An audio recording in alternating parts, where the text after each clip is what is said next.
Everyone. So in this session, we're going to make a skateboarding dude. So I just want to get started with a walk cycle and how the walk cycle sort of works. So in the previous session, we did a front view walk cycle. So this is giving the illusion that Santa is walking towards us. So the way that we achieved that was masking the belt within his stomach to make it look like he was turning to the left and then turning to the right. So if we wanted to do a walk cycle that's on the side view, we have to look at a standard walk cycle. So this is an example I grabbed of how it would look if you were to watch someone walking on the side. So you really have to mark out every single action they're taking with each step. So similar to the module where you connect each anchor point with each leg and arm and hand and any limb that you want in your animation. So you can see here there's a left leg, a left arm, a right arm. You've got the neck and the head. So for instance, at 0 frames per second, you would mark all of your limbs in that exact position. Then let's say at 5 frames, you would then move all of your limbs to that next position. And then you would move to 10 frames and you'd change all of your limbs to this position.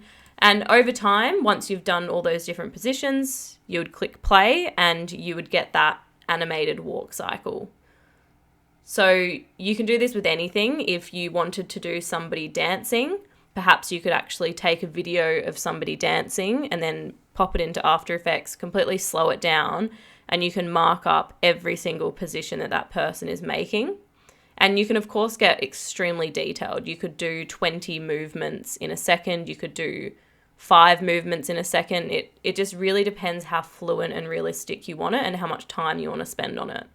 So in super simple walk cycles, you could just do 4 movements in a second and that would give you the general gist of it. So in this session, I want to make a skateboarding dude. So one leg will be on the skateboard and then the other leg will be pushing him along, and we'll have, say, a city going in the background and just pimp it out however you like. So the first thing we want to do is create a new composition. Call this Skater Dude.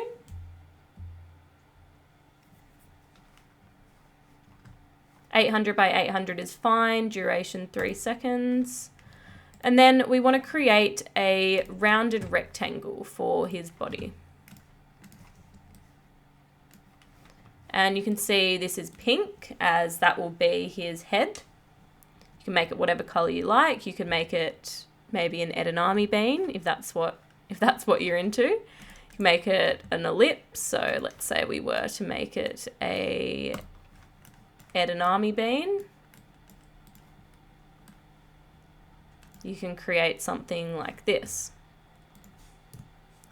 So now that we've got our body and our head, we want to create another rectangle, which will be the pants of our dude.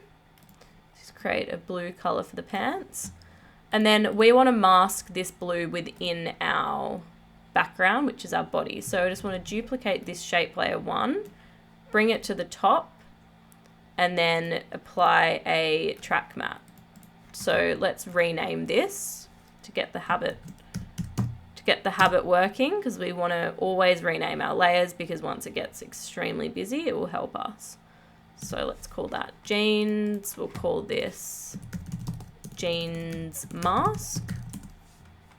And then we'll call this our body. Awesome. So now we just want to put a leg in. So we'll just add a new stroke, so shape layer, remove the fill, and we want that to be the exact same color as our jeans. So I'm going to make it this shape, and I'm going to round the cap. And let's thicken that a bit. Might actually make it a little bit lighter, just so we can see what's going on. And also, if the person's leg is closer to us, it would be a bit lighter in real life. So let's change that shape layer to front leg. Now, when we're making our movements, we actually only want to animate the path here, which is underneath your shape 1 drop down. So at this position, the skater person is going to be taking a big stride. So realistically, the leg would be up here for the first movement. So as you can see, the way that I just moved that was by hovering over this key point here, and you can see that the arrow turns black. So that means that I can actually click on that point and alternate the position and the whole path. And this is only giving me 1 keyframe. So you can see that I'm moving the scale, rotation, position here. Whereas because we're only moving the path, it just adds it all in the 1 keyframe, which is really helpful. So at the starting point, let's position the leg up here at 0 frames. And you can see there's a keyframe in there. And then let's say at 10 frames, the leg hits the ground to push off and launch himself. And then at 20 frames, let's move this to the back. And then this we want to repeat. So then the next stride would be forward and then hit the ground and then take off again.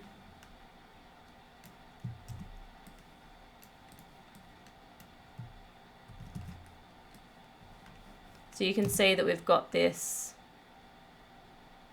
complete looping action of the leg, which is forward on the ground, then back. Now, with the back leg, I want to make another shape layer. And let's just click straight down. And I want to also make this a round cap, but bring it behind the body. Now this would be a little bit darker. It's in the distance. So we can make that a bit darker. And we want to have this leg slightly bending when the other one hits the floor. So we'll just bring up those keyframes by clicking U. And let's rename this to back leg.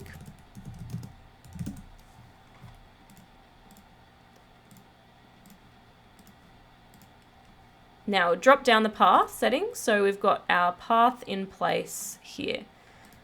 So at this point in time, we want the leg to be bent, but when the leg is actually up, we want this leg to be straight. So let's actually mark the path straight down at 0 frames.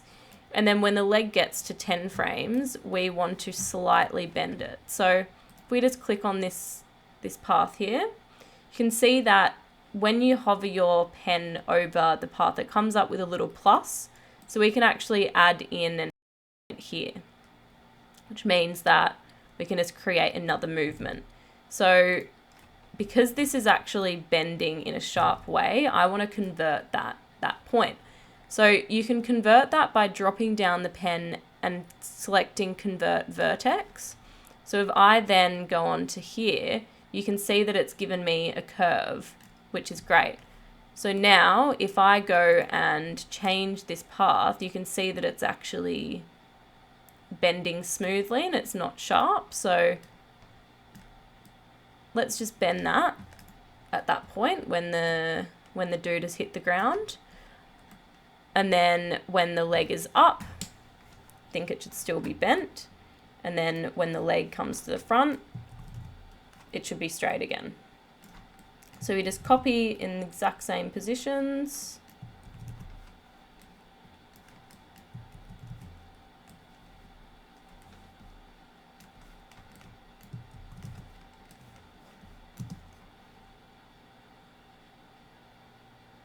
So there you can see that motion. Very subtle, but it makes all the difference.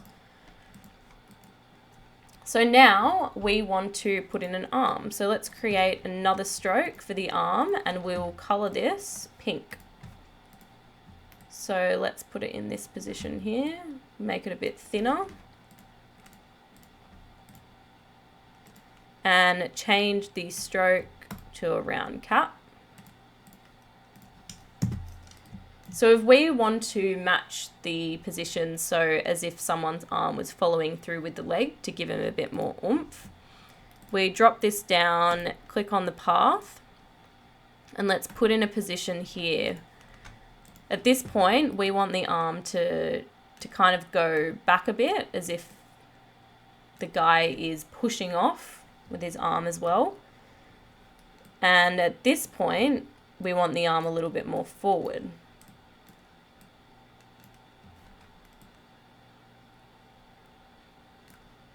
And then when it's back, maybe the arm moves back a little bit more. So we just want to copy all of those keyframes.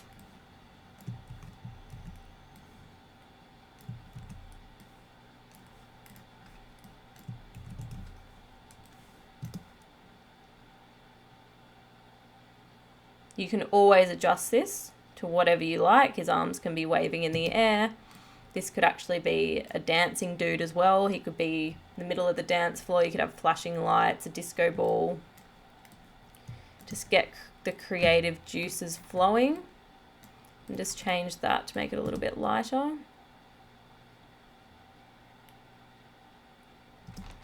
Cool. Now, let's rename this front arm. With the back arm, you can put in a back arm if you like. It would only be moving subtly because the back leg is practically at a standstill. Or you can have it waving in the air, or maybe he could be holding a cup of coffee, whatever you like. But now we're going to make the skateboard. So let's add a new shape layer, color this board whatever color you like, maybe a dark purple for this one. And just draw a simple skateboard deck like so, and round the caps.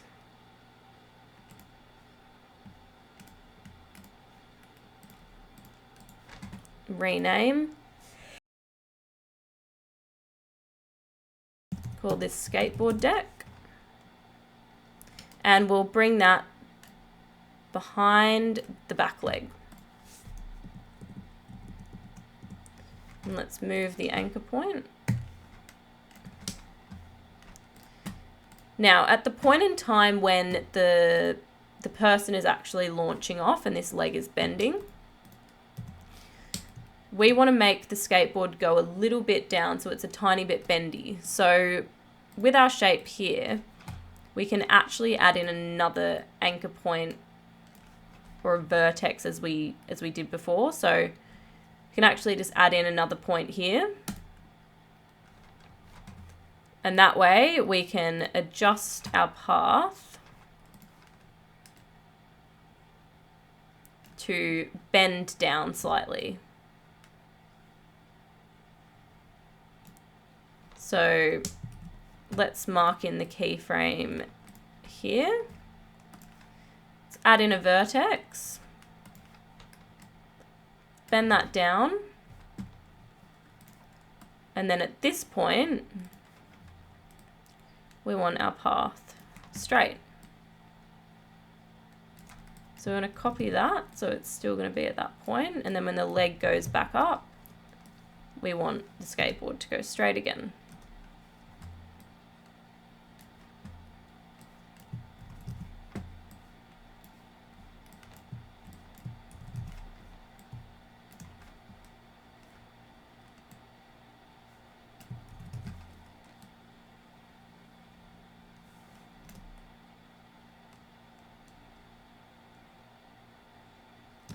So it's just adding that little bit more realism.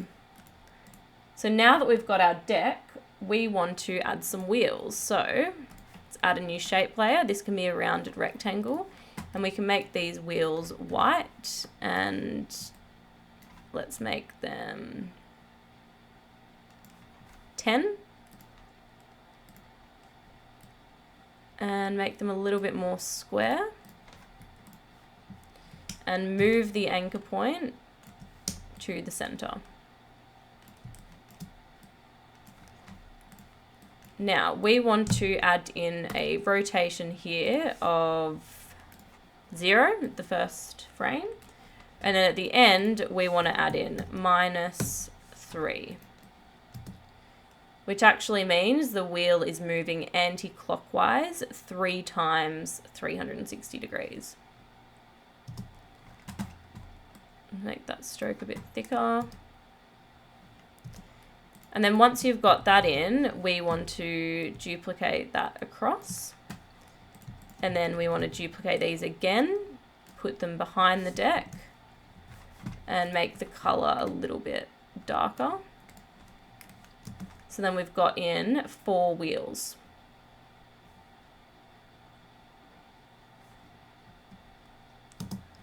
We can then add a little shadow underneath the skateboard.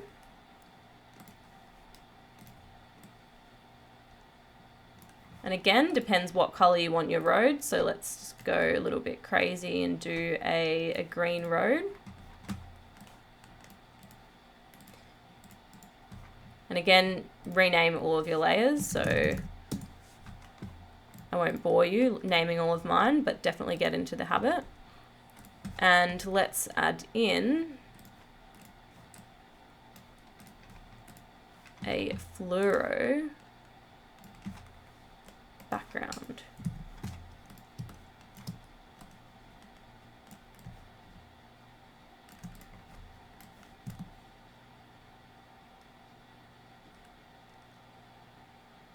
So here we've got the dude that's taking off and skating. Now the trick here to know that there's a background moving is to put in a moving city background panning in behind him. So let's add in, actually what we'll do is we'll create a new composition and we'll call this city background. So we want to make the width fairly large, keep the height the same, and we just want to start drawing a city. So you can take your time with your city, put in windows, shadows, make it super cool. But for the sakes of the demonstration, I will whip up a very rough city for you guys.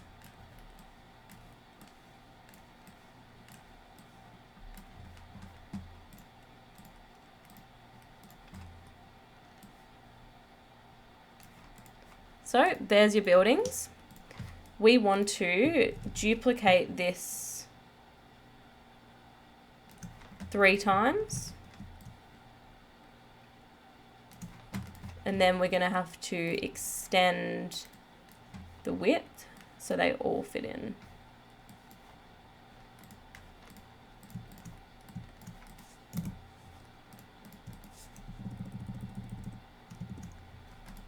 That's great. So now we want to go back into our skater dude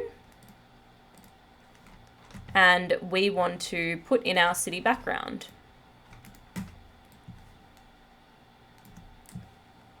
So at this point, we want to put in the position. And as you can see, it's at the very right of that city background composition. And then we want to move it across to the end at this point. So now you can see the city is panning behind the character. So in this instance, you've got this last building here. And I guess for the demo's purposes, I will actually show you exactly what I'm talking about. So let's put a little key identifier here on this building. This is going to be on every building. Let's say if you make your Sydney landscape, this is the Centrepoint Tower. And this is going to be repeated in each of your little city blocks. So there's got to be 3 of them. Now, in your skater dude composition, you can see that the Centrepoint Tower, or the dot, is on the very right-hand side here. At the end, we need to make sure that the center point tower is just in that exact position here. So when we actually play this through, it's going to loop around exactly in that position. So you can see now there's no glitching. It is just looping around as if it's an infinite background.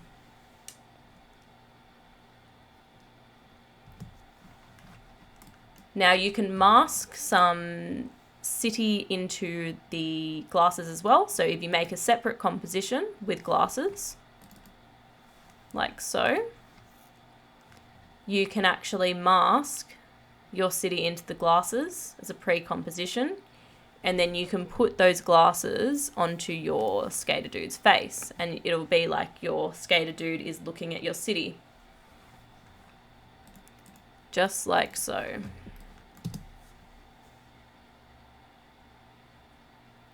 And the other things that I've done, very subtle, is just moved the scale of his body in and out.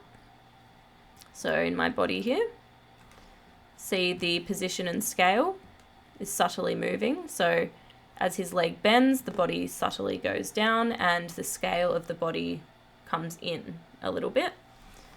And because I've moved the body down, it means you have to attach your anchor points to your limbs. So the front arm should be attached to the body. The front leg, the back leg should be attached to the body, and same with the glasses. So that means when I move the body, everything moves with the body. So the legs aren't standing up at a position up high, they're all moving down with the body. Then the last thing I did was add in some trim paths. So these little shapes here, they are just shape layers that start and end with trim paths, and these layers are just cut off. So I've just clicked option brackets to cut off these layers, and then they're just repeated throughout. So I'll actually attach this After Effects file for you guys so you can have a look at it. You can use it if you like, but definitely make your own, make it unique, make it different, take some time with the shadows and all of that. You can always duplicate your city background and generate a fill. So let's say, for instance,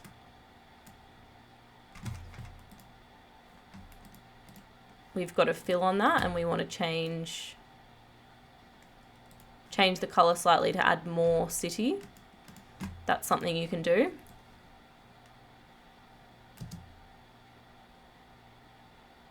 You can add cars going past the back, little glowing windows as if the lights are on. Maybe do a bird that's flying across. Just bring it to life, because every minor detail that you add makes